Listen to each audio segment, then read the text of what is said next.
Last time, we saw how Symathoa exigua eats away at the tongue of its host and functionally replaces that organ after the tongue dies off. That's pretty creepy. So far, we've looked at parasitic insects and parasitic crustaceans. Although these don't fit into the stereotypical boxes of microbial or worm-like parasites, they're still sorta creepy crawly creatures that, at least in our heads, aren't too far off from what we think of as a stereotypical parasite. What if I told you there were parasites that were even further outside that box? Hey, my name is Jana, and this is the third episode of my series, Not Your Average Parasite, where we challenge our ideas of what makes something a parasite by looking at some examples that are totally strange and completely creepy. Today's example is definitely not your average parasite. This parasite lives in water, and its nickname just so happens to involve the word vampire. And it has some pretty insane lore surrounding it about what it might be capable of doing to bathers and swimmers who dare to go where it lurks. Today, we're looking at the Candirus. Scary, right? So what are these things?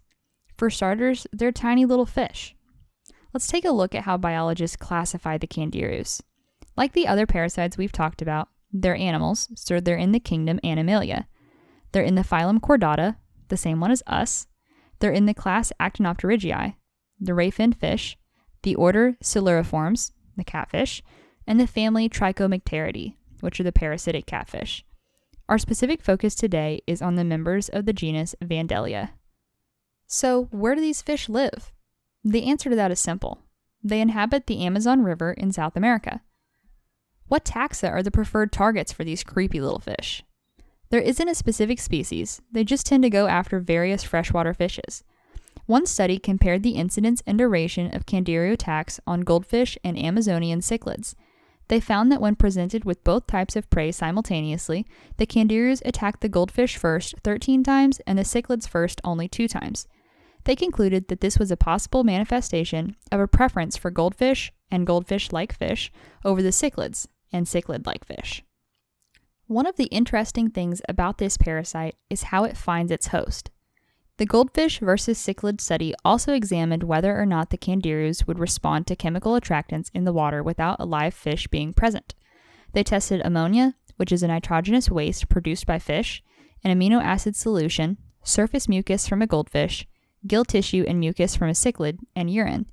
They found that the Candirus didn't respond to any of the chemical attractants. They only responded to the live fish that were added to their tank.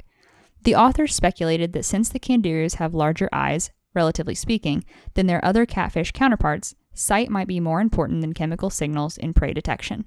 Once a Candiru has targeted an appropriate host, how does it go about parasitizing it? First, they swim around the head of the victim.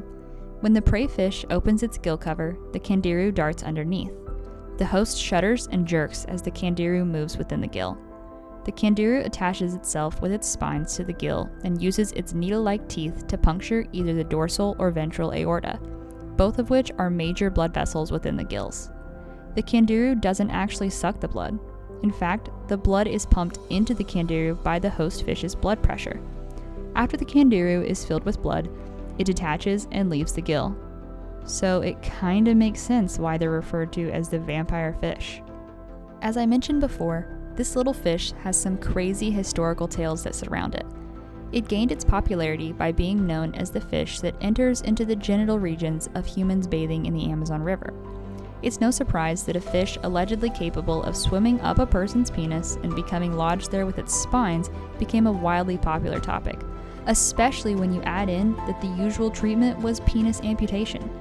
However, in stark contrast to all the accounts that fill the corners of the internet, there isn't much in modern medical literature to support that this is a real problem for humans. When we consider the alleged horrors of this fish and the large number of people who live in or visit the Amazon River area, it feels like we should have more credible literature on it if the stories were true. It seems that a Candiru attacking a human is really unlikely based on the literature we have now. But who knows what future research will reveal about the habits of these strange parasitic catfish. Thanks for watching the third episode of Not Your Average Parasite. Today, we talked about the Candirus, a group of vampire-esque catfish that consume blood from the gills of their host. In our next episode, we'll talk about a super weird and freaky parasite that controls the mind and manipulates the body of its host. Oh, and it isn't an animal.